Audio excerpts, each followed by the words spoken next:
All of that opening sequence was shot on the brand new Lumix GH7 in ARRI log. How insane is it that we get ARRI colours on these cameras now? That's absolutely mental. But you know when you use something and it just feels right. That is the feeling that I got when I started using the GH7 for the first time. It's made me question a lot of things. I've never used a micro four thirds camera of any sorts before. I've always used full frame. I just like the simplicity of it because all the focal lengths and what they mean, so 35mm is 35mm, and I've always just thought more light, better image. But using the GH7 has completely changed my perspective on the fact that sensor size does not matter, and that there are actually a few huge benefits over choosing a micro four thirds camera over the likes of a full frame camera. Quick disclaimer, Lumix did send me this camera to test out and play with. They've not asked me to make this video, they've not asked me to say anything, and I do have to send it back, unfortunately, tomorrow morning. I'll be sad to see it go. I've genuinely loved using this. The body is very similar in design to the rest of the GH line, so it is a slightly older design in comparison to the S5 II and the G9 II, but I actually really like that. Why change something if it works? And this really does work. It's got a nice chunky grip on it. The grip is a little bit chunkier than on the S5 II. There's also a lot more customizable buttons. We have lock switches, there's a lock on the top dial, and it's perfect for just getting it set up exactly the way you like to shoot. I think you can tell instantly as well just by looking at it that it is designed with filmmakers in mind. We got the fan on the back here, and we also get the vari-angle tilty flippy screen, which I genuinely think is one of my favorite features. I think that should just be on every camera, because it's all well and good being able to flip your screen out to one side like you can on the S5 II, and that is a great feature, but to be able to have your screen folded in and tilt it out is really good for when you're just top down looking out at what you're trying to film without having your monitor out the side here. You also get tally lights on the front and the back of the camera as well, which is brilliant for just peace of mind that you have actually hit record, because how many times has the camera been on the opposite side of the room and you think you might have hit record but you're not quite sure? Now you can see because you've got tally lights. You also get an extra custom mode on the top dial compared to the S5 II, but the lock switch in the top left corner is really handy, and I genuinely wish it was on the S5 II. You can assign it to a custom button on the S5 II, and I actually have done. I've assigned it to this front button here at the side of the lens mount, but I do really just like the fact that there's a switch there. Makes it nice and easy. Shooting with the micro four thirds camera does have a few advantages over shooting with a full frame camera, and one of those is stabilization. Now Lumix already has one of the best stabilization systems, whether that is the IBIS system or the electronic image stabilization, across all of its cameras. It is absolutely brilliant in the S5 II, and it keeps getting better because with the latest firmware update they've included the new high stabilization mode, which is just insane.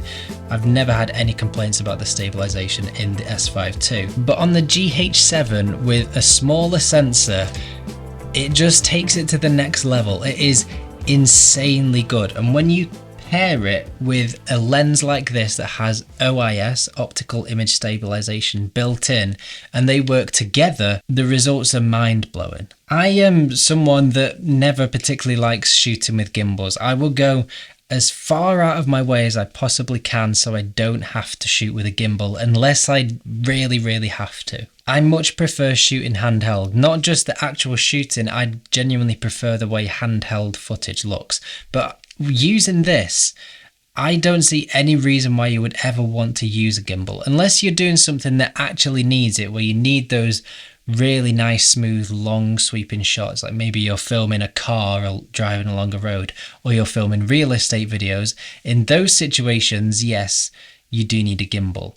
But for everything else, the stabilization in this is just out of this world. It is so far ahead of anything else out there. Micro Four Thirds also has the benefit is just an insane amount of lenses available for the system. Some of them are really tiny as well, because that's one of the other benefits of a Micro Four Thirds camera, is a lot of them are genuinely tiny. Not so much this one, but that's to be understood with the amount of specs that this thing has packed into it. This is a cinema camera, but a lot of Micro Four Thirds cameras are genuinely tiny, and a lot of the lenses go along with that as well. And with the smaller sizes, they also tend to be a lot more affordable than full frame lenses as well, which is another benefit of the Micro Four Thirds system. The only thing that you have to be aware of when you are choosing Micro Four Thirds lenses is everything is doubled. That goes for your focal length and your aperture. So this Leica 12-60, for example, is a full frame equivalent of a 24-120. And if you were shooting at f4,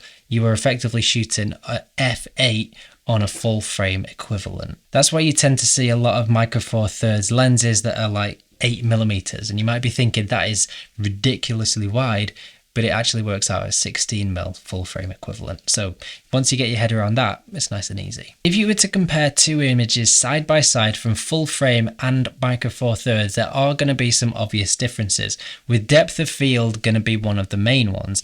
Like I mentioned before, with having to double everything, including your aperture, you're therefore not going to be able to create the same shallow depth of field that you can create on a full frame sensor, purely being down to just physics and the amount of light that you can capture on a much smaller sensor. So if you were, for example, to shoot at f4 on full frame and f4 on your Micro Four Thirds camera, your Micro Four Thirds camera will have a much deeper depth of field. I genuinely love the image that you get from the GH7 though. I think it feels a little bit softer than the S5 II. I'm not sure if that is actually the case, but I really like it. The colours do look slightly different as well compared to the S5 II if you were to compare them side by side, but no matter which camera you choose, you'll be more than happy with the colours, especially if you're shooting in vlog. When it comes to low light, I'm always a little bit unsure what to say about a camera performing in low light, because if you light something correctly, you can use any camera in any situation.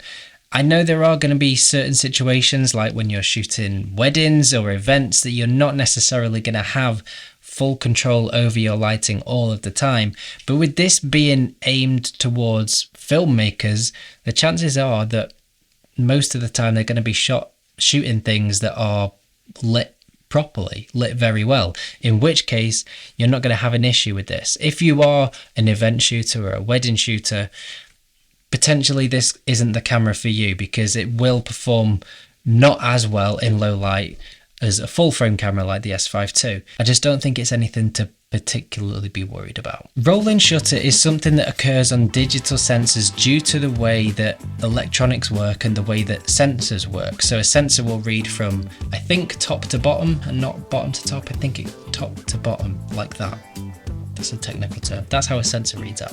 So it will occur on any digital sensor unless your camera has a global shutter. Because a Micro Four Thirds sensor is much smaller, the readout speeds are much quicker than the S5 II. That means you're going to get less rolling shutter, which is that weird kind of jello effect, where it looks like straight lines in your images might be bent or slanted to one side. So if you are someone that likes to perform those really fast whip pans as you're filming, this is going to perform better than this.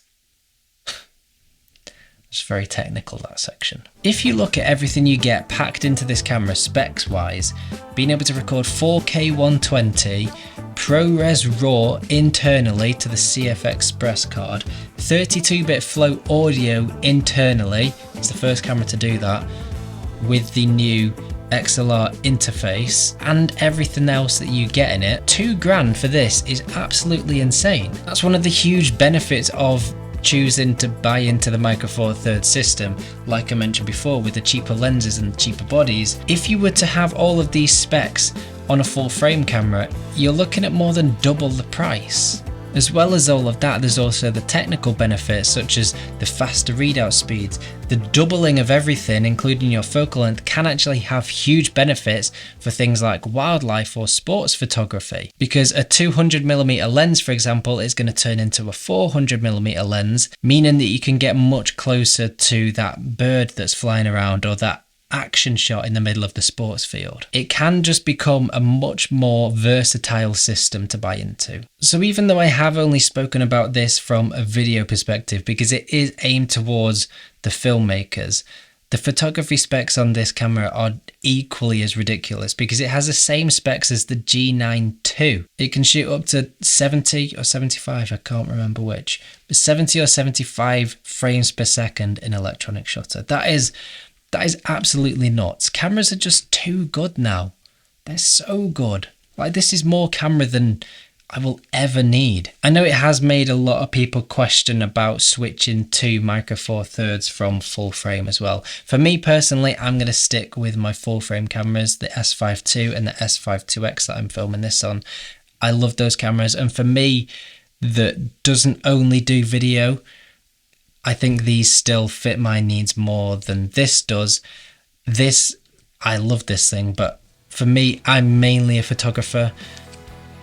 I'm going to stick with my S5 IIs. That being said though, if I did only do video, or I was video before photography, I would be very, very, very tempted to switch out and get this instead. It has made me very curious as well to go out and test other Micro Four Thirds cameras that are along the more photography side of things. But I think it's just a very, very interesting system, and a lot of people have been saying that Micro Four Thirds is dead. I genuinely don't think it is, but the exciting thing is that a lot of these features that are in Micro Four Thirds cameras tend to trickle down into the newer full frame cameras. So when Lumix eventually get round to upgrading the S5 II, or potentially releasing the S1H Mark II or the S1R Mark II, or whatever camera it is that they decide to bring out next, we might be seeing some of these features in these cameras, and that is exciting.